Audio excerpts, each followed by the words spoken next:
You may now begin. Thank you. Welcome, everyone. December the 4th, 5:07 p.m., HOCP's board meeting. Welcome to the HOCP's board members and HOC staff to this meeting. I suppose I call this, first of all, I should call this meeting to order. Yes. And then I suppose everybody was able to look at the minutes from the meeting of August the 29th and review them. And are there any questions? And if none, I would like to ask for a motion to approve the minutes. Motion. Yeah, I'll second that. Perfect. Great. All in favor, say aye. Aye. Aye. Aye. All right. Anyone against?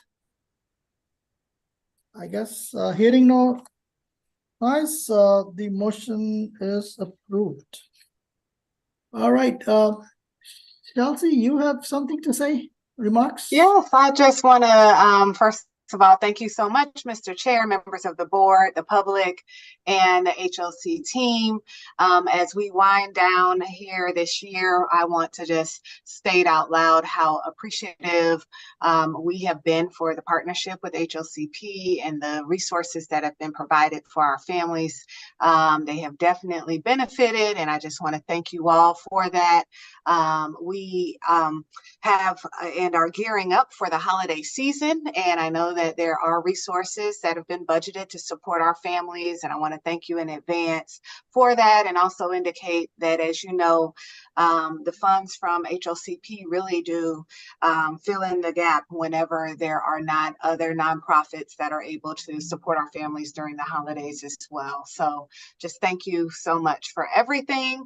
I also want to thank everyone who had an opportunity to join at the meet and greet with the board, and also share that we will definitely have, as many have indicated we need to if we plan to raise $500,000, another meet and greet, another opportunity to meet and bring you all together. It was the first time that I understand in HOC's history that both boards came together, and so it was the first of many opportunities to collaborate. And so thank you for joining us. And I also want to take the time to publicly acknowledge that we have a new leader with us. Our Vice President of Resident Services, Davita Rowley-Blackman, is here. She's joining us today, and we'll be supporting this work as we move forward, and of course able to share, and you'll hear more from her as we move through the strategic planning process, sharing the thoughts from her division on where and how the resources provided by the nonprofit can best support our residents. And so thank you everyone for your time, and I will turn it over back to you, Mr. Chair, and then ultimately John Voss, related to the financial reports. Thank you so much, Chelsea, for your opening remarks. I think the next item on the agenda is to review the financial reports. It's on page 8. I don't think we are asking for any motion to approve them. It's just a discussion. I think John Voss will be leading the discussion, presentation of the financial reports. Yes, thank you. As you see in the cover memo, we have basically just a short summary of the balances on the discretionary awards that the board has made. And there's been some activity, but of course, this is just the first quarter. So this summer, there wasn't many expenses charged to the awards that you made. But at least this gives you a good picture of what funds are available that have not been undesignated from the general fund. Also, going forward, you see basically the statement of financial position after the cover memo. AJ, down a couple more pages on page 10 and page 11. All of the reports from HOC Finance, which generated these two reports, reconcile with my reports, which follow the next pages. You see the first quarter budget to actuals, and in summary, most of the activity, as you see, happened through our summer programming for kids, the HOC Academy STEM, and also STEAM Forward that we spent out. That was still a balance that we had from the grant we received from Care First, and it shows that we only budgeted 1,700 because the invoice we got really late in the year, and it posted in this fiscal year and not on June when we hoped it would have been. So the year to actuals in June showed that we underspent. So it's we have the funds. It's just so the grant now is completely expended. And also just some activity on the discretionary programs.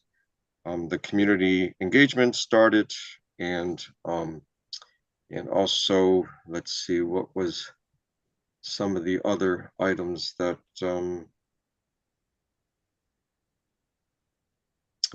yeah, and some of the STEM related items from the summer for chess instruction, and also the adult education workforce development. So there's activity there, but this second quarter, there is much more activity, especially with the school year starting. So you'll see at the next board meeting in January on the second quarter reports how that has been progressing. That large award that you made for the youth enrichment series, those activities began in October. They have been spending down on that grant, and believe it or not, we're still waiting to hear from the county about the application we submitted to fully fund the youth enrichment series programs, so we don't need so many discretionary funds from the board. Apparently the county is really backlogged. I can't believe that they still haven't made any funding decisions, and these awards are supposed to begin January 1st. So I've never, this is completely unprecedented. I've never seen anything like this. But we're still in the running. We haven't been denied. So I guess that's a John, good thing. what do you think's going on? Do you have any insight, or does anyone have any insight into what's happening? They've just been, what happened is they completely restructured the whole process. And I think it looks like they hired new staff to implement the new structure. And then when they announced the grant opportunities, they were just inundated with many more applications than they anticipated. So it was just a perfect storm, unfortunately.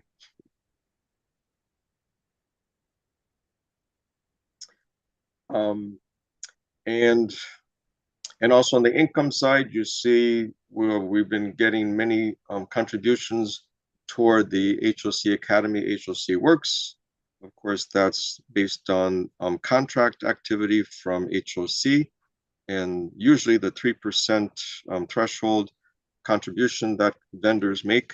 So those contributions are coming in at a greater pace than we anticipated, but that's okay because we use those funds for tuition assistance and other adult education workforce development activities coordinated by the Academy. So those are my comments in general. If anyone has any questions about what was submitted, I'd be happy to address them.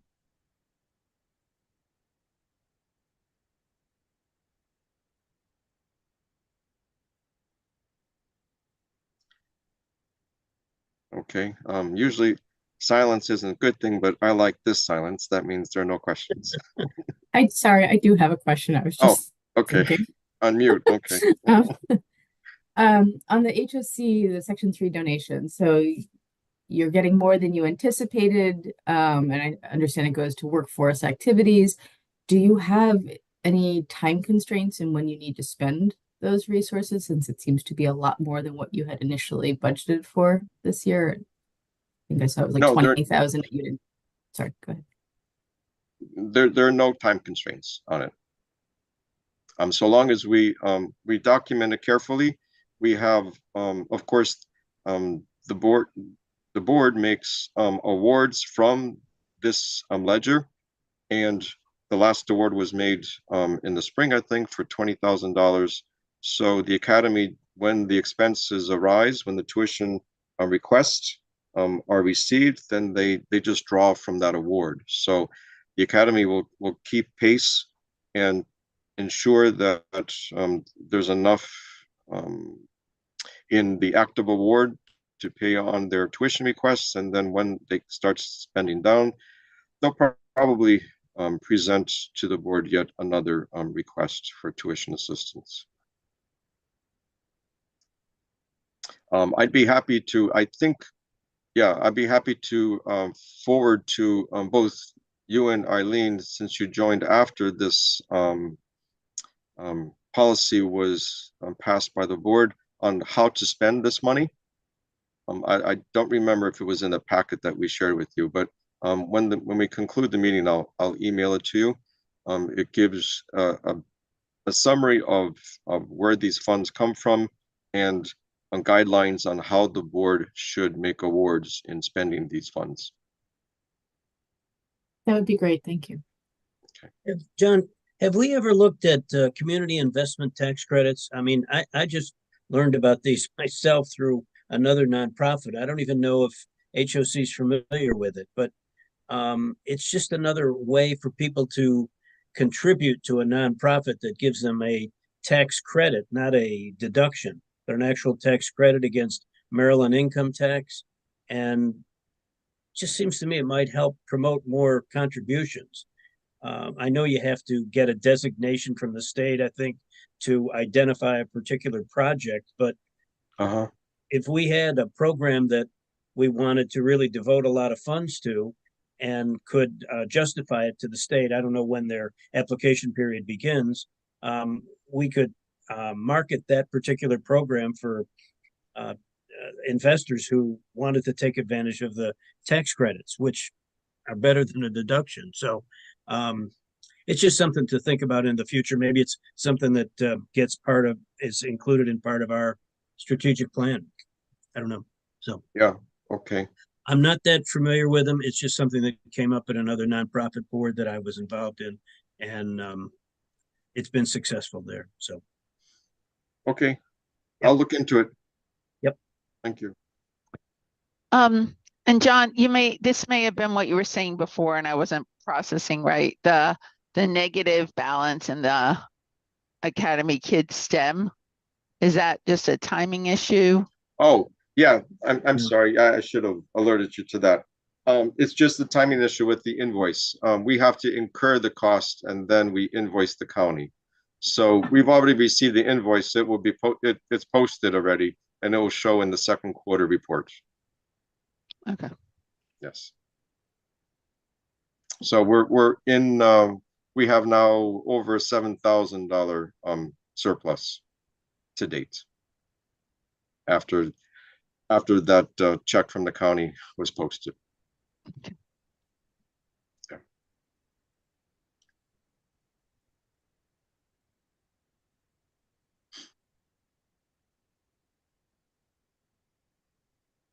That concludes your report, John? Yeah, if there are no other questions, then I yield the floor back to the chair. Thank you, John. Teresa, you want to take the next item? Yes, sure. So the next item we have is should be a quick one. It's renominating Varun Dewan to our board. So this is, I think, the process to renominate, and it is for, let me see, how many years is this? It's 3 year term. So I think I do we need discussion or can I just ask for a vote? I think, John, can I just ask for a vote, or does anyone have any comments before we move, before I can get somebody to, Well, move- if you want to ask for a motion and then a second, and then it's open Sure. up for discussion. do we have a motion to renominate Varun Dewan to serve on the board for another 3 years? Yeah, I'll certainly move that. That's fine. Okay, thank you, Ken. Do we have a second? We'll second it. Thanks, Mo. Appreciate it. All in favor? Oh, any Aye. discussion? Aye. Oh, Okay. any discussion? I'm sorry, any discussion? Follow proper. Okay, hearing none. All in favor? Aye. Aye. Aye. Any nays? All right, welcome back, Varun. All right, Yeah. thank you. Congratulations. Thank you. So the agenda packet for the commission meeting scheduled for the 13th is drafted, and I just now have to hit the send button now that it's official. As you know, the HOC commission formally approves all the nominations, so that will be an agenda item at their December 13th meeting.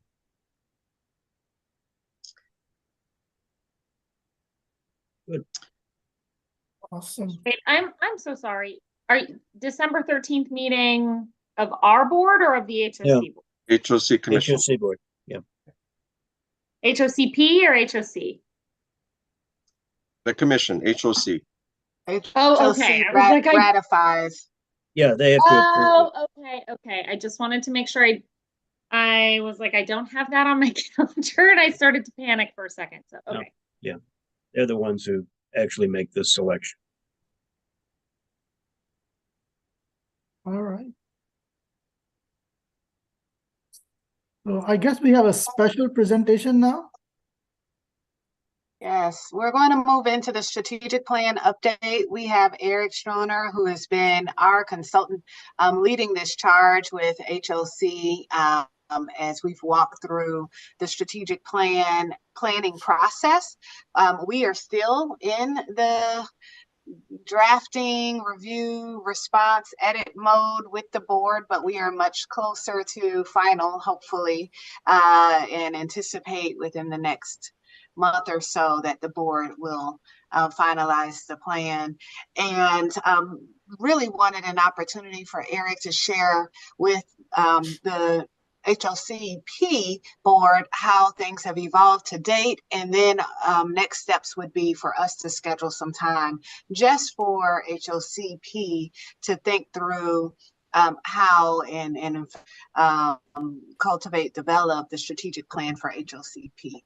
And so today is really just an informational opportunity to hear kind of where things have kind of evolved, but the key crux of what the nonprofit will be focused on is resident services. You'll see that what's evolved to date is a broader plan. So we'll have a more concentrated focus and discussion on strategic planning amongst HOCP, and I think we're gearing that up for the beginning of the year or February timeframe. So welcome Eric and allow him to update you all. Oh, thank you, Chelsea. So two things up front. One is I want to apologize. I'm getting over a cold, so my throat's a little bit scratchy. And if you have any excuse me, trouble hearing me or get tired of the coughing, just let me know. And secondly, I've been told to make this kind of casual and brief, but I'm happy to answer any questions that you have and get into whatever kind of discussion you want. But I'm just going to give you a quick high-level overview, and we can take it from there. And of course, you've got Executive Director Andrews and Ken Silverman on today, along with Davida Rowley-Blackman, to talk about resident services more. So I'm going to give you a quick overview of three things basically: the stakeholder engagement process, the process that the board itself, the commission, has gone through in deliberating and getting to a strategic plan, and then thirdly, a very quick high-level overview of basically what's in the plan.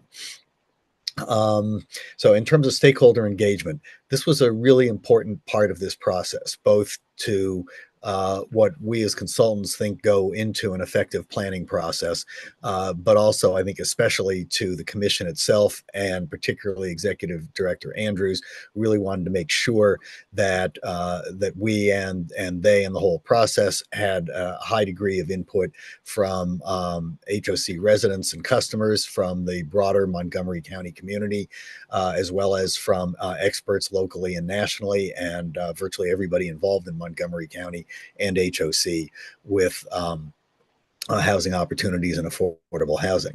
So we engaged in a fairly lengthy, extensive, and well attended to process of stakeholder and community engagement at the beginning of all of this.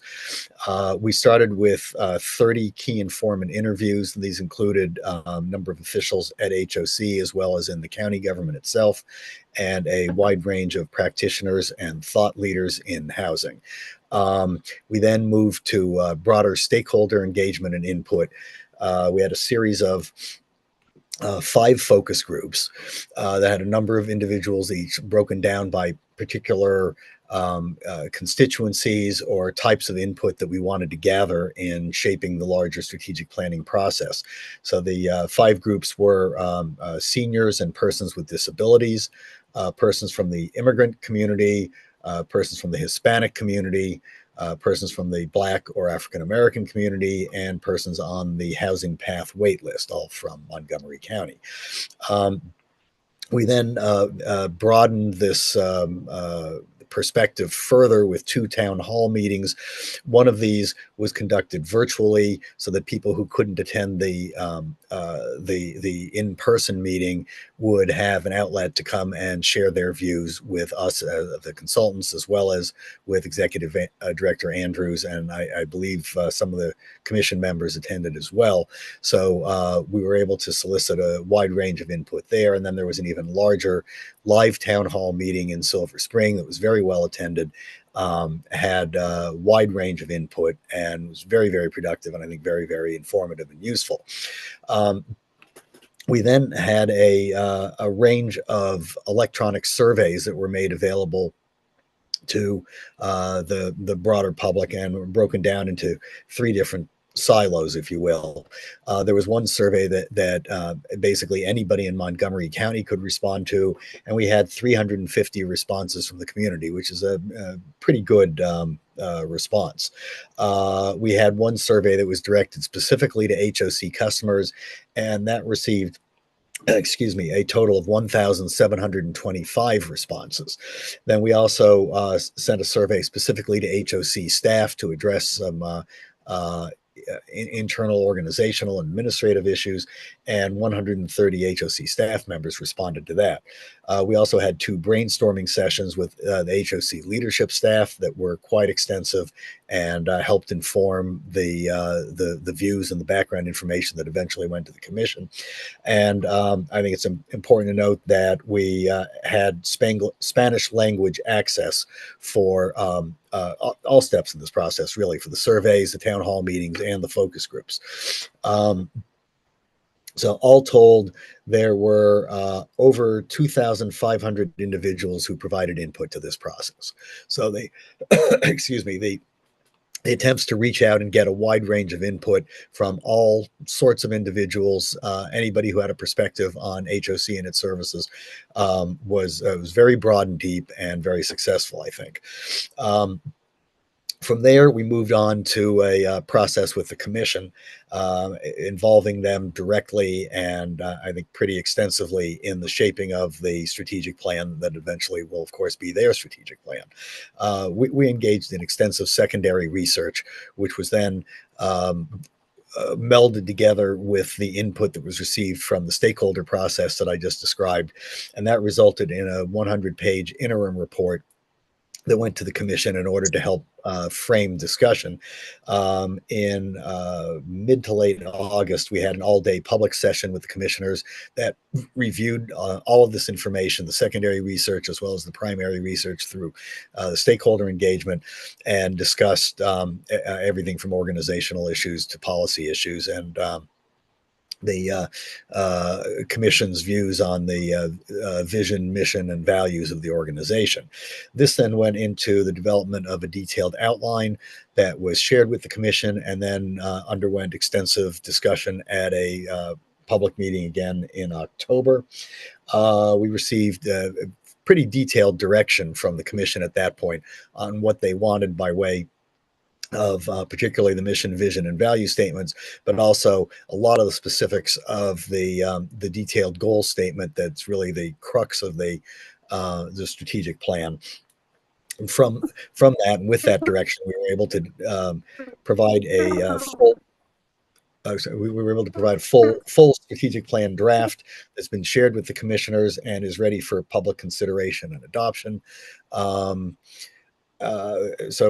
Ken has provided a couple of slides that Ken, I was going to ask if you could put up so we can summarize for everybody here what's in the strategic plan. And I don't know, Chelsea or Ken, if you have anything you want to add on the process points here before I move on. No, and what I want to just share is that this is draft. This has not really been publicized in any way yet. This is really just a draft, and the board is evaluating it. And but we just wanted to provide an update on where we are right now. But this is not yet fully finalized. So if there are changes, any major shifts or changes, of course, we'll come back to you all to share what that looks like. But this is the direction that we're currently headed in. Not voted on, not final. Yeah, and the only thing I would add is, which we've talked about in some of our previous updates, but this was always intended to be kind of a two-phased process. So what we've been undergoing now is developing with the commission a high-level strategic plan, and then phase 2 will be developing a much more detailed implementation plan. And so I think from our point of view, that's HOCP's strategic plan will fit in and dovetail with the implementation plan, particularly around resident services. So Eric, you can take it away and cue me when you want to see the next one. Okay, great. So the plan, the plan document itself starts with some background on HOC in Montgomery County and its housing needs, as well as a summary of the process like the one that I just gave you. But then it jumps into the first of what are really kind of two substantive sections. The first of the substantive sections starts with vision, mission, and core values. And I think it's worthwhile to note that these were extensively dived into by the commissioners themselves. Most of the language in these really came from them. So I think it's a good reflection of where they're headed and where the commission is headed. You can obviously read these for yourselves, but I want to just highlight a couple things about this. On the vision, it talks about safe, affordable, quality housing, obviously at the core of HOC's mission. I think it's worth noting here that the commission's focus, I think this is equally true of the commission itself and the staff and leadership at HOC. It's not just let's build houses and that's it. There was a real emphasis on the fact that the housing needs to not just be there, but it needs to be safe, affordable, and high quality. And I think that's something that's really central to HOC's mission and is reflected in its heritage and the quality of the projects that it undertakes. But in addition to that, you can see in the vision statement that the services attendant to helping people to attain affordable, safe, high quality housing, that those services are more or less on equal footing here with the housing themselves. So that's obviously central to what the commission and the leadership at HOC see as part of their mission. Moving on to the mission, you see those same sort of themes repeated here in this more detailed statement, and a couple of other important things that emerge in this mission statement are the notion, particularly there in the second sentence, that the mission of the commission in making sure that people and families have the housing that they need includes some both personal and economic growth that will allow them to maintain the housing, move on to better and better housing as they go throughout their lives, and that's an important part of the goals and the missions in here. And I mentioned already that we mentioned services in the vision statement. That comes up again here in the mission statement, but also the word partnerships, which was very, very important to the commission members as well, to stress that HOC is interested in working with partners in government, in the private sector, in the nonprofit sector. Of course, all of you are a part of that, and that was very important to the commissioners to stress as well. The core values here, I think, are largely self-explanatory. They encompass a range of things that start with the idea that you'll see in a lot of management texts that basically no organization is going to be effective if they don't, first of all, take care of their own staff. I think that's important to the executive director. It's important to the commission as well. So we want to respect people and help them achieve their full capacity, both within the HOC organization itself, and then, of course, the customers that are served. The rest of these values here: innovation, entrepreneurship, equity, of course. These are central to what HOC has always been doing, in the direction that I think it's been moving under the leadership of Executive Director Andrews, and things that certainly the commission wants to keep going. And as discussed, partnerships are very important to the commission. Community enhanced housing, the idea that the housing doesn't just stand alone. The people and the housing that's built have to be and should be part of the community. And stewardship encompasses a range of things that I think you'll see reflected in the plan, in terms of both stewardship of the community and the human beings themselves, as well as environmental stewardship and sustainability. So Ken, I guess we can move to the next slide. So the bulk of the strategic plan, both in terms of the amount of pages it takes up and the substance of it, is really in these goals and objectives. But the goals and objectives all build off of what you just saw in terms of vision, mission, and values. And I think that there's a lot of initiatives and thought that come under the goals and objectives section, but for simplicity, they've been grouped under three major headings that reflect both, I think, the executive director's concerns as well as those of the commission, which is, number one, of course, to expand affordable housing in Montgomery County. Secondly, as we discussed under the vision, mission, and values, to be providing supportive services, and again, partnerships, which was important to the commission members themselves to stress, that are geared towards enhancing the lives of HOC customers, not just giving them housing, but that is a part of improved lives. And then number three, which is more focused on internal operations for HOC to excel as a world-class organization. The plan itself, I mean, you'll see a lot more of the detail on this when it's made public, but basically, as the slide says, it focuses here on some detailed ideas about how the commission can move forward in the next couple of years with the provision of affordable housing, focused specifically on development of new housing, preservation of existing housing, which is really an essential item in Montgomery County, given some of the demographics in your housing stock, and rental assistance in helping people to obtain and maintain the housing the HOC is able to produce and to provide. Section 2 is probably the longest and most detailed, and I think we'll be discussing that a little bit more here with Ms. Rowley Blackman and your interest in resident services. But you can see here some of the major subdivisions of that section in the plan. And then finally, Roman numeral 3, to excel as a world-class organization. This focuses both on personnel issues and on IT and data and matters like that.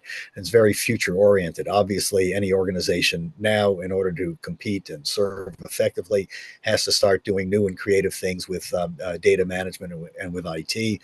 And HOC intends to really fully move forward on that. In addition, the pandemic, as you all know, has been a stressful time of change for all organizations, public and private. And there's basically a new world of work out there. And in order to address that, the strategic plan has the commission focusing on issues that can be done to make sure that HOC continues to be a great place to work, that it does everything it can to meet its employees' needs and to attract the best possible employees in order to achieve the preceding goals on real estate development and customer services. So that at a high level is the plan as it currently stands. As Director Andrews said, there's still further discussion and review to be had by the commission itself. And sometime in the near future, I'm not sure exactly when, the draft plan will be made public, and there will be public discussion in order to facilitate the final approval of the plan. That's basically what we've been up to for the last several months and where things stand. Thank you, Eric. I have a quick question. So, out of curiosity, this seems to be a very well laid out sort of a document, and seems to have been very thoughtful. So, if somebody looked at the mission and vision statement for HOC a decade ago, and then 5 years ago, and today, how do you think HOC has evolved? I guess the mission and vision have they been the same? Because I see the core values could change, the objectives and the goals, how you achieve, how you build into those vision mission would change. But how has HOC evolved over the last decade or so? So that's what I want to understand more. Well, I'll speak more narrowly to perhaps how the strategic plan has evolved, and I'll let Director Andrews, if she'd like, speak to how HOC has evolved, because I think she's in a better position to assess that and explain that than I am. But in terms of the plan's evolution, let me break that into two categories, process and substance. Process-wise, I don't think that HOC has ever had, and I don't think many organizations generally have, the level of stakeholder engagement that went into this plan. As I said, there were over 2,500 people whose voices were heard as part of this process. 2/3 to 3/4 of whom are HOC residents and customers, which I think was really great that there was that level of voice coming from HOC's customers. But there's also a wide range of community who also participated in this process through surveys, through attending the 2 town hall meetings, and in some cases in these focus groups. So I think that the extent to which the HOC leadership was interested in hearing from the broader community and customers specifically is noteworthy and important to where the plan is, and certainly in my view is a praiseworthy thing. In terms of the substance, I think you'll see when this comes out that the new strategic plan looking ahead 5 years is much more detailed than the existing plan or the plan before that.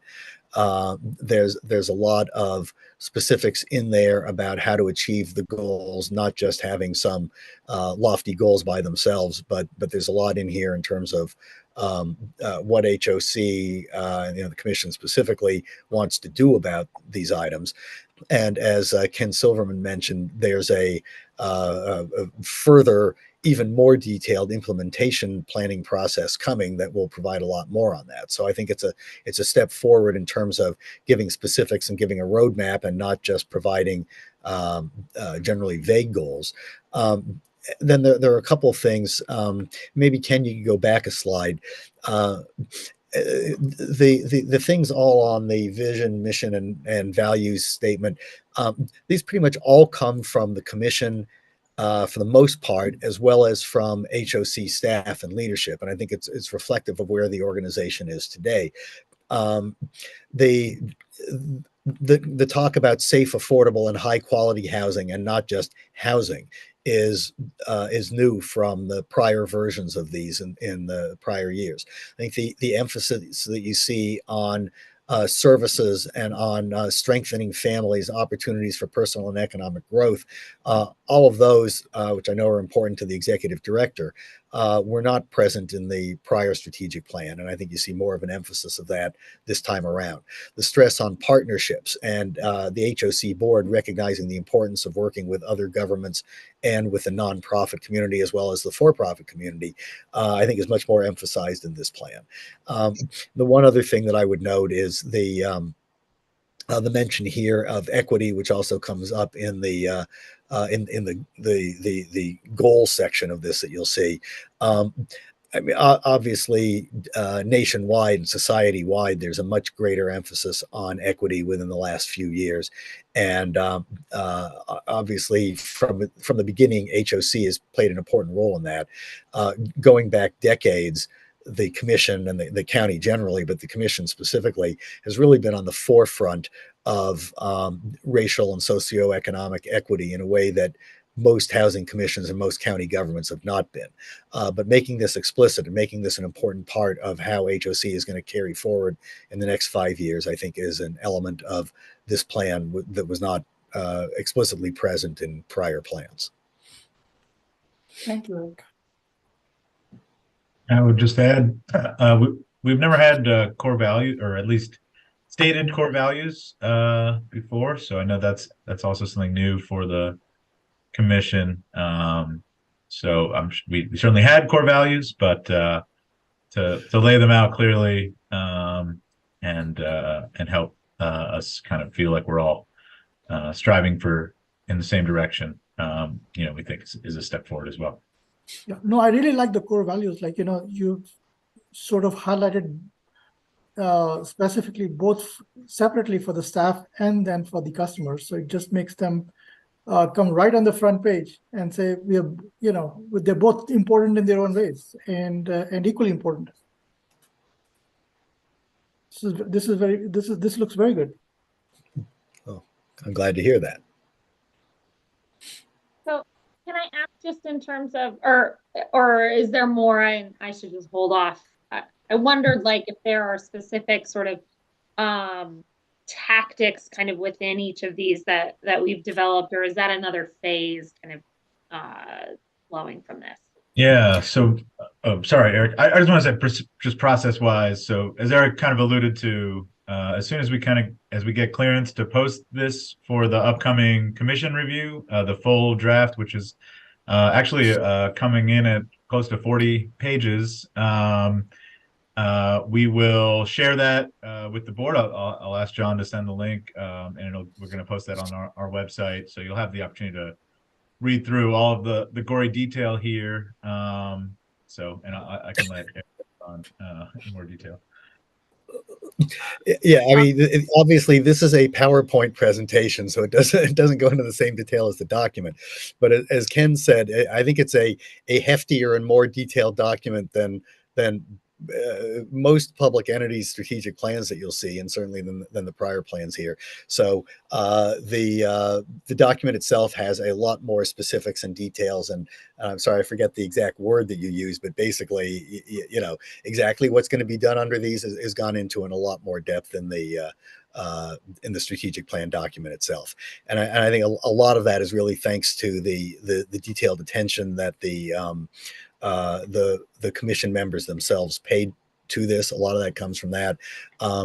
The lengthiest section, which I'm particularly happy about because I think it's a real step forward for the commission and its operations, which you'll eventually see, that is really a product of a lot of deep thought from the HOC staff. So there's a lot in here that came from really all levels of participants here. There's a lot of stakeholder input, as I said, from the general public and the residents who are served by HOC, but also staff at all levels and the commission members themselves. So it was really broadly participatory, from top to bottom, and I think that led to a lot of specificity that you'll see in the eventual document. That's a lot more detailed than the PowerPoint slide. Thanks, Eric. I have one more just quick question, and then I think others may have as well. And I'm sorry if you said this and I missed it. Will we get like an embargoed copy, right? Like very shortly before the public, or are we going to see the full document once the public sees it? And if you don't know, that's okay. It can be a takeaway. I just wanted to.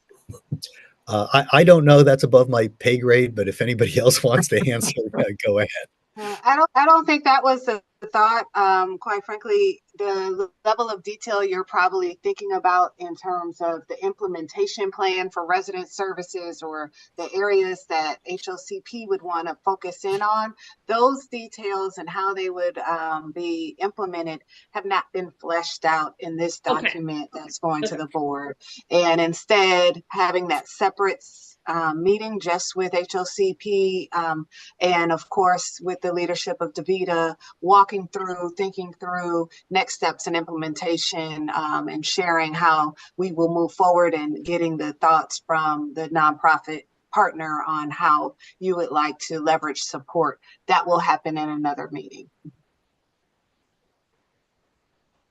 So to answer the question, the answer is the current timeline or process is not necessarily to send an embargoed copy before it goes out.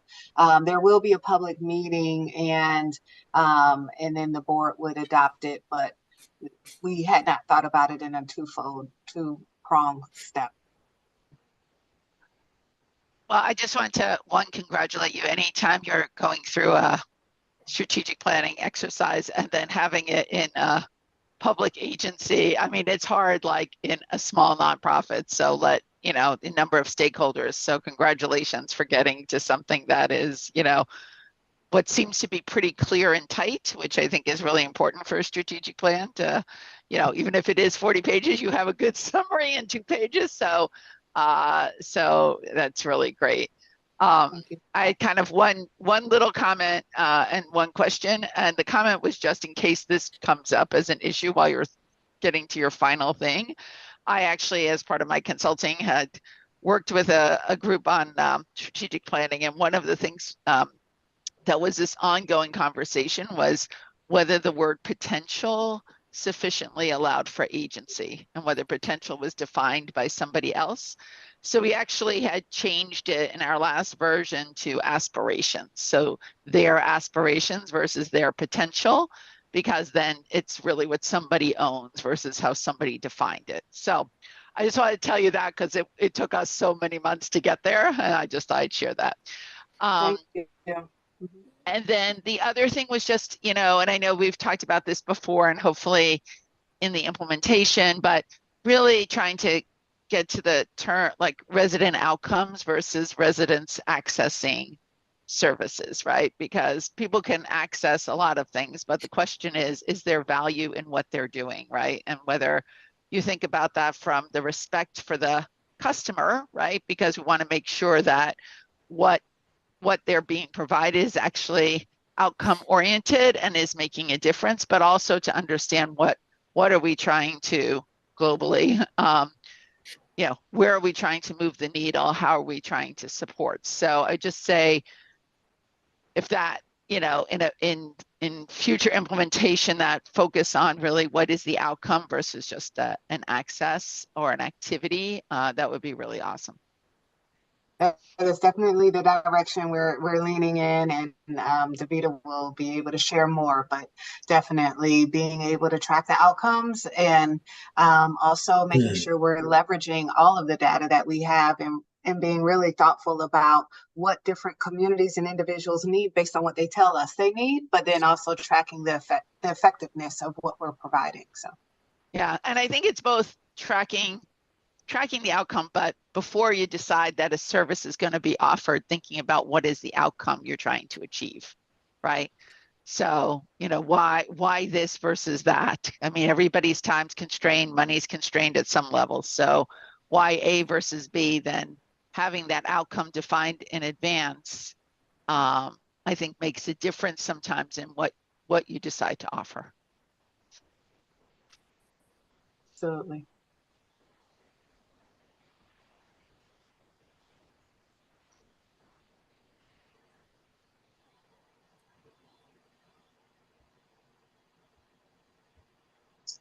Well, I think we just wanted to open and give an opportunity. Thank you so much, Eric, for providing this overview.